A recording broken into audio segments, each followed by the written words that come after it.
Mari kita berdoa. Bapa Surgawi, Bapa yang kami sembah dalam nama anak-Mu Tuhan Yesus Kristus, sungguh kami sangat bersyukur untuk pagi hari ini, di mana Tuhan telah memberkati kami sepanjang malam istirahat kami. Kami boleh bangun dengan selamat pada pagi hari ini. Itu semua karena kebaikan dan kemurahan Tuhan yang Tuhan curahkan kepada kami anak-anak-Mu. Dan sebelum kami mulai aktivitas kami mau bersekutu dengan Tuhan, berdoa, memuji muliakan nama Tuhan, dan mendengarkan kebenaran firman Tuhan melalui channel YouTube ini. Berbicara bagi kami Tuhan, nyatakan kuasa-Mu, nyatakan isi hati-Mu, karena kami telah siap untuk mendengarkan kebenaran firman Tuhan. Dalam nama Yesus kami sudah berdoa dan mengucap syukur. Amin. Shalom ibu bapak saudara terkasih dalam nama Tuhan kita Yesus. Semangat pagi. Bertemu kembali di channel Rionando Butar-Butar dalam khotbah 5 menit aja atau Kolima untuk renungan harian. Renungan pada hari ini saya ambil dari kitab Maleaki pasal yang ketiga ayat yang pertama, demikian kesaksian firman Tuhan. Lihat, aku menyuruh utusanku supaya ia mempersiapkan jalan di hadapanku. Dengan mendadak Tuhan yang kamu cari itu akan masuk ke baitnya. Malaikat perjanjian yang kamu kehendaki itu, sesungguhnya ia datang, firman Tuhan semesta alam. Lihatlah, aku menyuruh utusanku.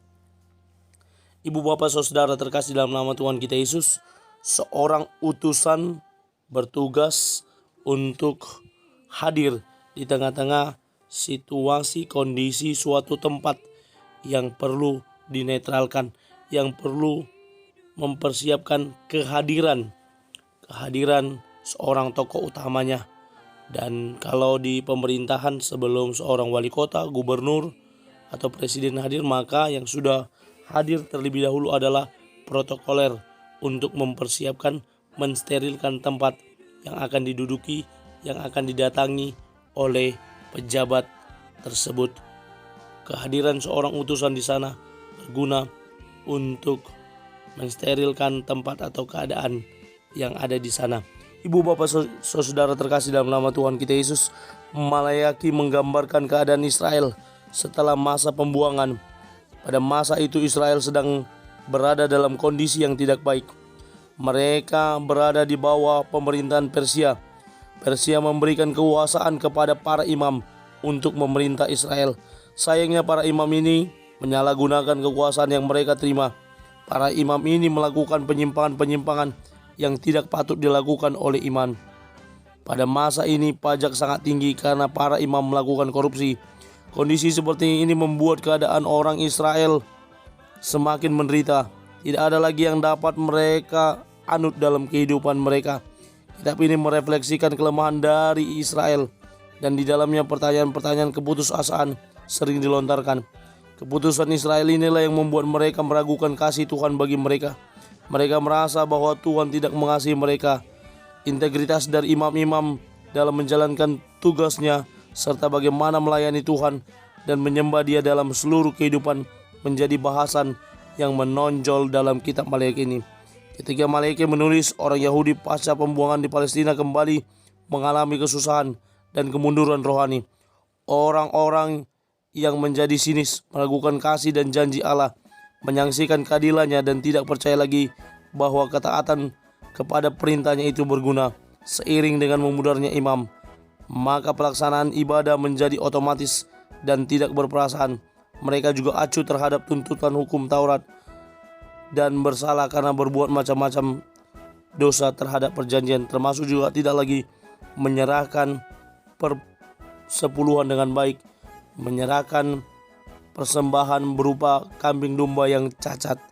Karena itu dalam nats ini mengingatkan kita bagaimana Allah berkata kepada orang-orang Israel pada masa itu agar mereka boleh kembali ke jalan yang benar, agar mereka boleh kembali mengikut Tuhan, agar mereka kembali boleh menjadi umatnya yang senantiasa melakukan kebenaran yang seturut dengan kehendak Tuhan. Ibu bapak saudara terkasih dalam nama Tuhan kita Yesus, bagaimana Tuhan telah menyuruh utusannya supaya ia mempersiapkan jalan, representatif dari kehadiran Yohanes Pembaptis pada perjanjian baru. Dengan mendadak Tuhan yang kamu cari, bagaimana mereka mencari Tuhan, mencari keadilan Tuhan yang tidak lagi mereka temukan karena pelayanan imam yang tidak benar, akan masuk ke baiknya malaikat perjanjian yang kamu kehendaki itu. Sesungguhnya ia datang, firman Tuhan. Malaikat perjanjian merujuk kepada sosok Mesias, sosok Kristus yang hadir kemudian setelah Yohanes Pembaptis mempersiapkan jalan kedatangannya.